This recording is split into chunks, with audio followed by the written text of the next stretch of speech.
Hey guys, here are my top 10 favourite horror movies at the moment. I didn't spend too much time looking through all my lists, but these are the ones that kind of popped up when I had a brief look through. If I was to do it properly, it might be a bit different, but these are the ones I've really enjoyed recently.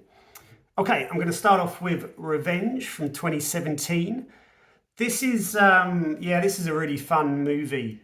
When I first saw the cover, I didn't think I'd like it that much. It looked a bit kind of tacky, I suppose, and it does start off with quite a weird kind of seedy scene, but it kind of develops into quite a good classic revenge tale. There's a lot of really great tension in it, and you really kind of root for the strong female lead.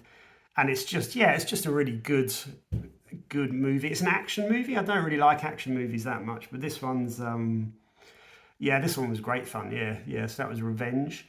Okay, so the next one is Tigers Are Not Afraid, also from the same year, 2017. This one I loved. Yeah, it was kind of like a dark fairy tale, kind of mixed fantasy and realism really well, quite magical. It's got some great kid actors in it as well, and it's sort of set in this kind of in this poverty, violent world. But yeah, that was a fantastic movie. I really enjoyed that. Okay, so let's move on to Raw, which we watched recently in the Patreon. Yeah, I really loved this movie. It was dark as well. Another coming of age movie. Quite a slow burn movie as well, which is what I really liked. There's also some great party scenes in it, which kind of reminded me of my university days, even though that was quite a long time ago now. But yeah, it was a great movie, nice and dark. Um, Next, I'll go back a bit further in time. Aliens from 1985, 1986, I think. Not Alien, Aliens. I watched Aliens first before I watched Alien, but this is when I was a boy. I was very young, and I remember just being really blown away by it. This would have been in the late 80s, I think I saw it, or early 90s maybe.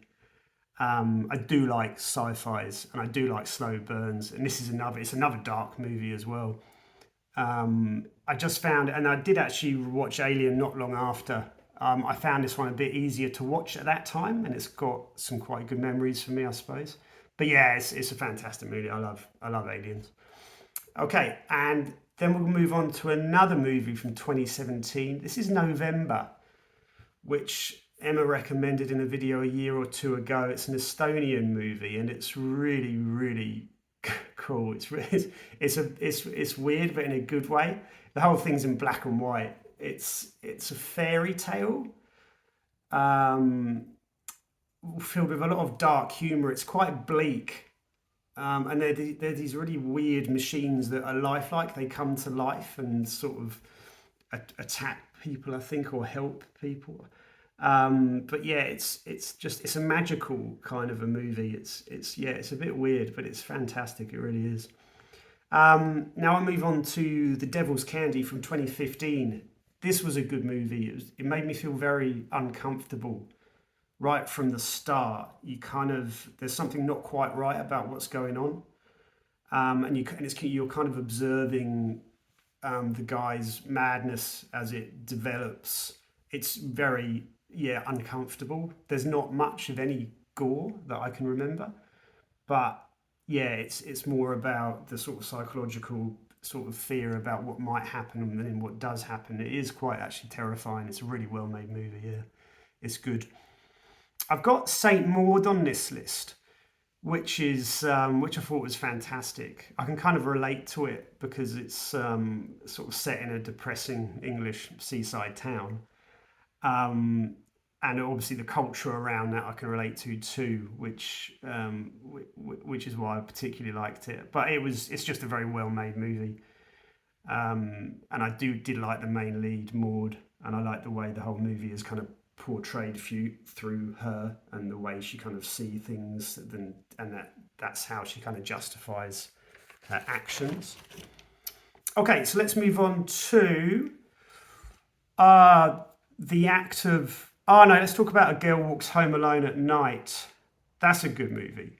It's Iranian, I think. Although I heard it was filmed in America, so I'm not quite sure. But it's set in like an industrial ghost-like town, and it's also filmed in black and white.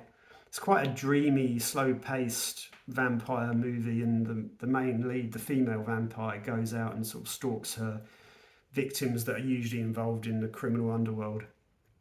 Yeah, it's really a spooky movie, but it's really good. Yeah, I really like that one. Okay, so my final two. These are more disturbing movies, but they are horrifying as well. I'm going to talk about The Act of Killing from 2012, which follows one or two former Indonesian death squad leaders, executioners who committed hundreds of murders in the late 1960s in order to, as an attempt to suppress communism. And there was some shady American involvement as well. But what they actually do is they reenact. This was actually filmed in 2012. They reenact the murders that they took part in using different cinematic genres and styles. And then they talk about the murders and how they killed people. And it's just very odd because you kind of get to know these executioners, and they almost have similarities to people that you know now. They're almost just like almost normal blokes, weirdly. And then they kind of talk about what they've done. So it's a terrifying movie. So don't watch it if you kind of think that it might, upset you, because it will. It certainly changed my life, to tell you the truth. It gets deep into your psyche about the cruelty of human beings and what they can do. So yeah, that's The Act of Killing from 2012. And my last movie I'm going to talk about is actually my favourite movie of all time, which is arguably not a horror movie, it's a war movie. Come and See, 1985, a Russian movie. But it is just so good. It really is so good. And it's kind of filmed like a horror movie. There's an awful lot of scenes where there isn't actually a lot of dialogue, even like no dialogue at all. The action just kind of takes place quite slowly. It's quite a slow burn kind of a movie. And the background music isn't really music, it's more like sort of ambient sound, sort of spooky sound. And the whole movie is actually shot just using natural light, which gives it this kind of dark, kind of grainy feel. But the lead actor is just fantastic, and you kind of see his journey through the war as the movie progresses. But it's really haunting, and it's an absolutely beautifully made movie. It is just so good. It really is. Yeah. Okay, so that's my top 10. Thanks.